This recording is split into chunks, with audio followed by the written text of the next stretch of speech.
Imagine you are in the Democratic Republic of Vietnam in the 1950s. After 9 years of arduous fighting, you finally defeated the colonialists who had ruled you for 100 years. This victory was called earth-shattering, as it was the first time a colonized country could defeat its colonialists and gain independence. You were proud to liberate cities across the country, and peace and reunification were imminent. But when you arrived at the Geneva Accords, your dreams were shattered. The great powers wanted to temporarily divide your country with a random line. After all you had gone through and accomplished, they still would. And in Faith 39 to allow you to unify. But you wanted this line to lean south, expanding your territory. Yet, those who were supposed to be your protectors forced you to suffer losses to serve their own purposes. As a young war-torn state, the last thing you wanted was to be isolated by your own allies, so you patiently waited for the line to move north to the 17th parallel, only to be told to wait. In 1956, you would unify the country. After a general election, you were indignant, wondering what the point of shedding blood and fighting the French was. Even the election was decided by others, but you had to swallow your bitterness, because you knew, and even those unfriendly to you knew, that your faction with leader Ho Chi Minh would win. Life is not a dream. In the South, there was the rise of a figure, and this figure and his allies would soon drag you into one of the most influential wars in modern history, the Vietnam War. Music. Before continuing, we will briefly recall what happened in the previous section. In South Vietnam, there was a growing resentment towards the excessive pro-French rule of Bao Dai, led by a man who had certain similarities between Ngo Dinh Diem and Ho Chi Minh in the north. They were both nationalists, had traveled to many countries to seek support, and hated French colonialism. However, there was a major difference between them. Ho Chi Minh chose communism, while Ngo Dinh Diem chose communism. Ngo Dinh Diem chose the communist path. They even met and recognized each other in Phi 39's talents. But they realized they couldn't in Phi 39 walk the same path, so they decided to go their separate ways. Ngo Dinh Diem returned to Saigon with Bao Dai, but he soon had a plan to overthrow the former emperor. The Geneva Accords took place, dividing the country into two regions. Waiting for the general election, knowing he couldn't in Phi 39 defeat Ho Chi Minh, Ngo Dinh Diem found his own way to seize power and bring the giant and his anti-communist allies to his side. Ngo Dinh Diem quickly won over and defeated the opposing forces, leaving the Viet Minh and Phi 39's worries aside, because he needed to defeat Bao Dai.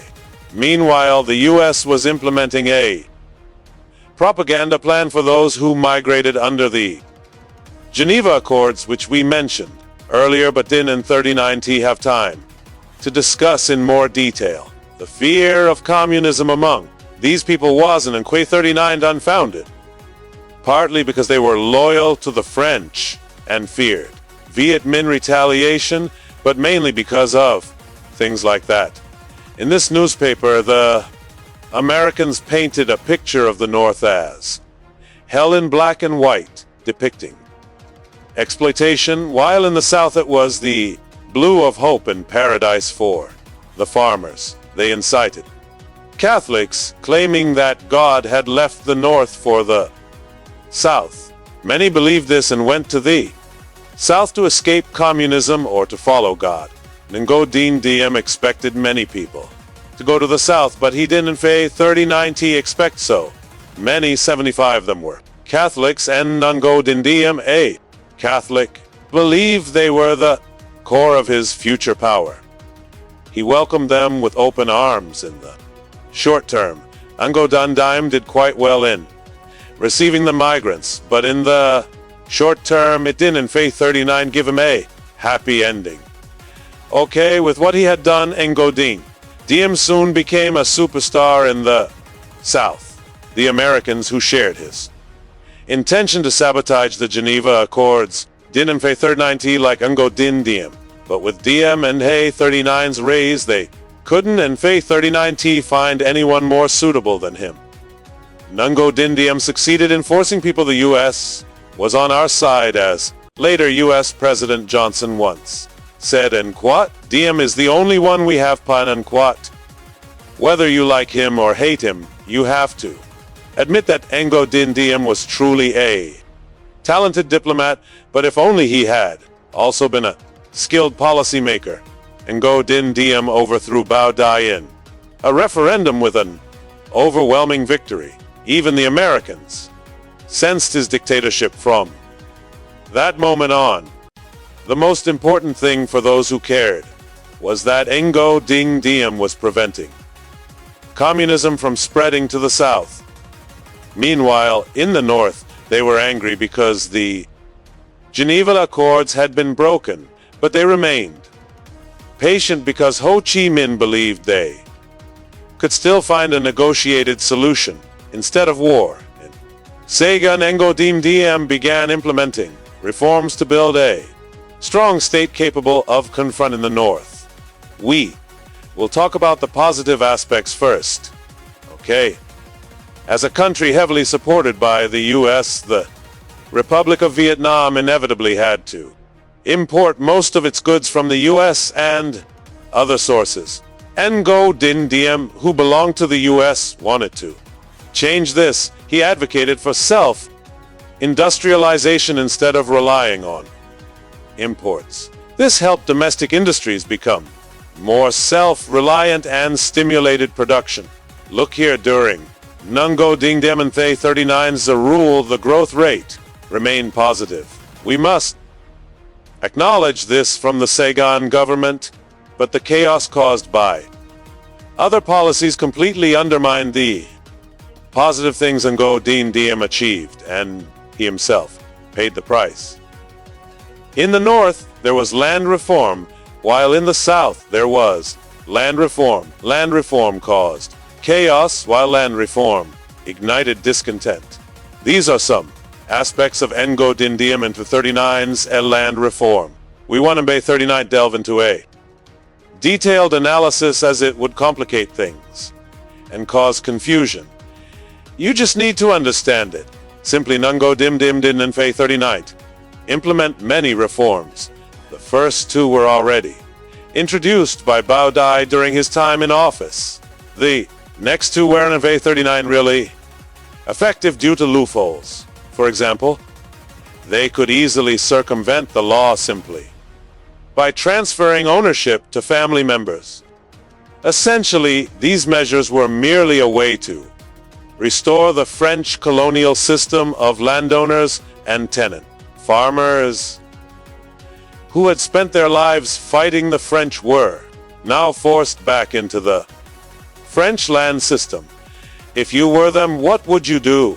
Of course, they would oppose the government and even join the Viet Minh, who had policies that were fairer to farmers. Then Ngo Dinh Diem implemented a new policy called the Ngo Dinh Diem residential area policy. He relocated poor people to remote, sparsely populated areas in the Mekong Delta and the Central Highlands. Imagine living in your homeland, and one day, those in power force you to go to some godforsaken place. Would you be happy? No one would be happy? Ngo Dinh Diem also had another policy called the Ngo Secret Zone Quat, believing that communists could reach people in remote and isolated areas. If we decide to confine them to these isolated zones, again, no one will be happy. No one wanted to leave their beloved home to be forced to live in a remote area. Support for Ngo Dinh Diem began to weaken. Farmers turned their backs on him, but he still had the support of the leaders, the Catholics, and the Americans. Let Ngo 39s wait until they turn their backs on him too. Besides Ngo Dinh Diem, the Ngo family also had many other brothers. Ngo Dinh Thuc, the religious leader, Ngo Dinh Nu, Ngo Dinh Diem, and Ngo 39s as supreme advisor, and Ngo Dinh Can in charge of governing central Vietnam.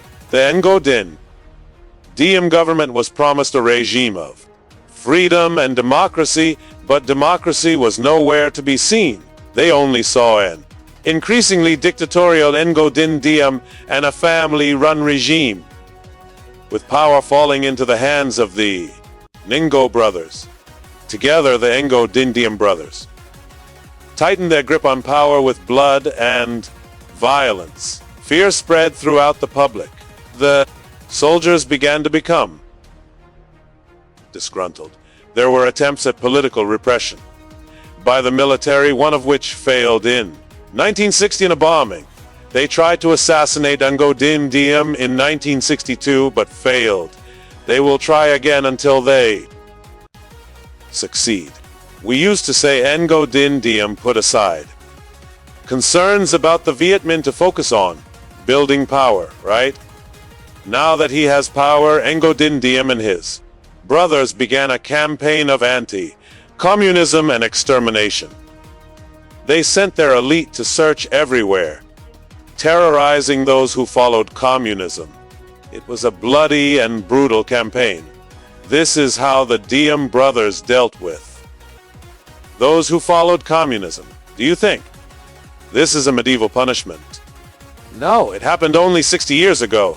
Gradually, as the people opposed the Diem brothers, this policy was expanded.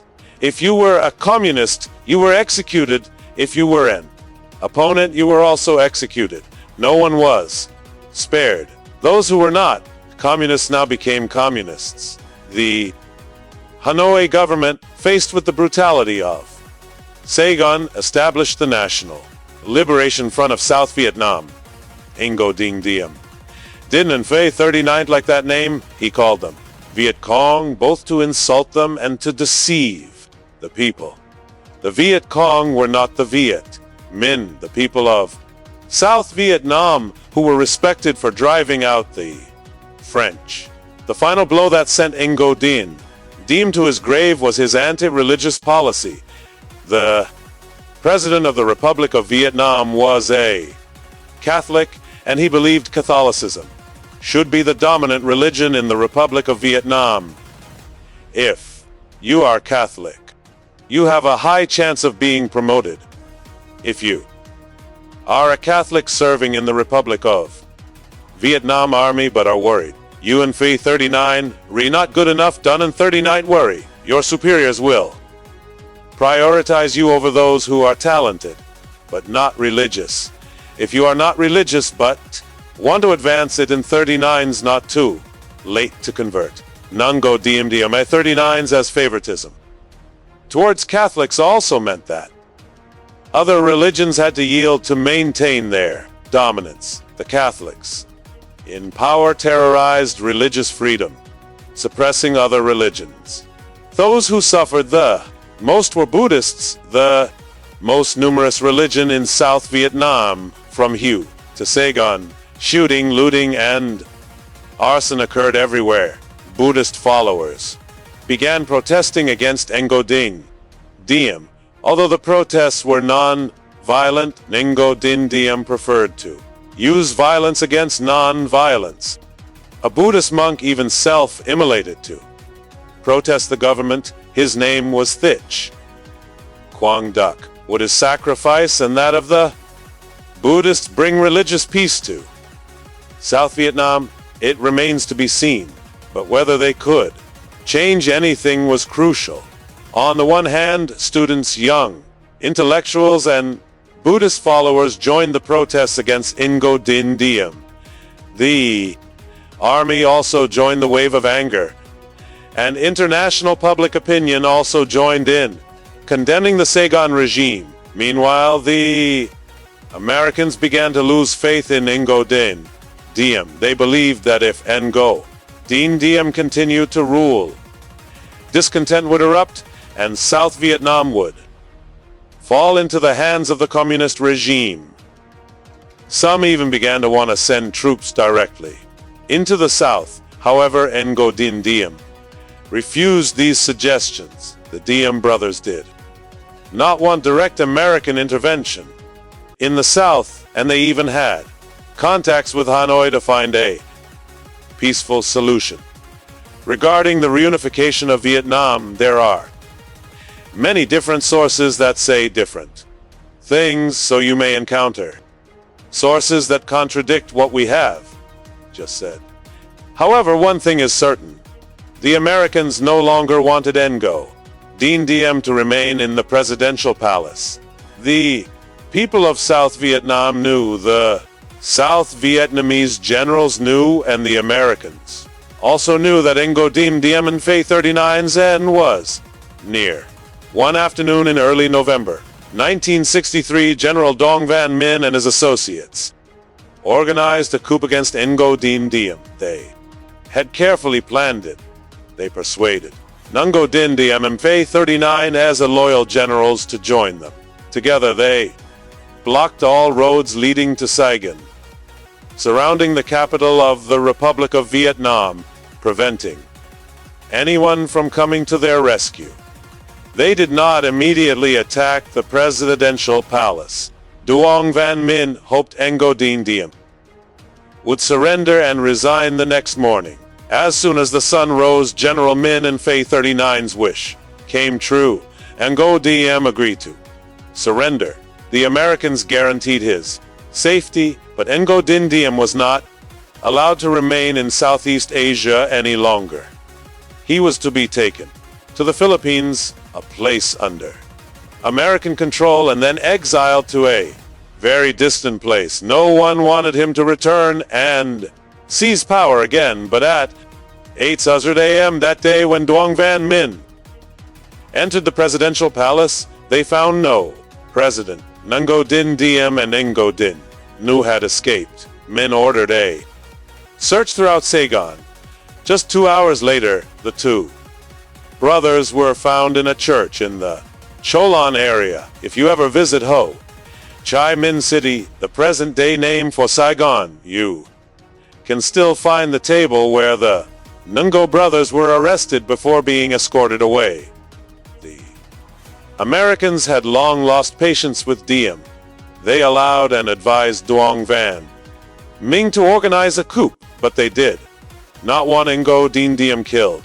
Yet, when the CIA arrived in Saigon to take over Ngo Dinh Diem, the only thing they received was the corpses of the two brothers. When questioned, General Minh replied, and quote, "We had no other choice. They had to be killed." Pi and quote. Diem still received support from Catholics and other migrants. Ngo Dinh Diem was still highly respected, and he created clandestine organizations with his power in America.